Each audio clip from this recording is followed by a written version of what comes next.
करते हैं business news का और आपको बताएं कि बैरून मुल्क मुकीम पाकिस्तानियों का मुल्की माईशत पर एतमाद बरकरार है, जहां रोशन डिजिटल अकाउंट के तहत अप्रैल 2026 तक मजमूई तौर पर 12 अरब 74 करोड़ 70 लाख डॉलर मौसूल हुए हैं।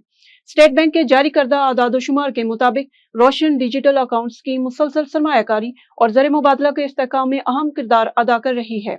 स्टेट बैंक के मुताबिक रोशन डिजिटल अकाउंट से 2 अरब 5 करोड़ 7 लाख डॉलर बैरून मुल्क वापस मुंतकिल किए गए, जबकि 8 अरब 14 करोड़ 70 लाख डॉलर मकामी सतह पर मुख्तलिफ शोबों में इस्तेमाल हुए। आलमी मार्केट में सोने की कीमतों में कमी के बायस पाकिस्तान में भी सोने के निर्ख कम हो गए। बैनुल अक़वामी मार्केट में फी औंस सोने की कीमत $53 कमी के साथ 4,660 डॉलर हो गई, जबकि पाकिस्तान में फी तोला सोने की कीमत में 5,300 रुपए और 10 ग्राम सोने की कीमत में 4,544 रुपए की बड़ी कमी रिकॉर्ड की गई।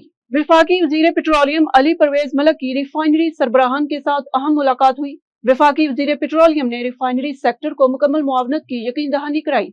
मुलाकात के एलामिया के मुताबिक, जिसमें brown field refinery up gradation policy पर मुअस्सल अमल दरामद के लिए इक़दामात तेज करने का फैसला किया गया। रिफाइनरी पॉलिसी पर पेशरफ्त तातुल का शिकार होने पर वज़ीर पेट्रोलियम ने इज़हार तशवीश किया।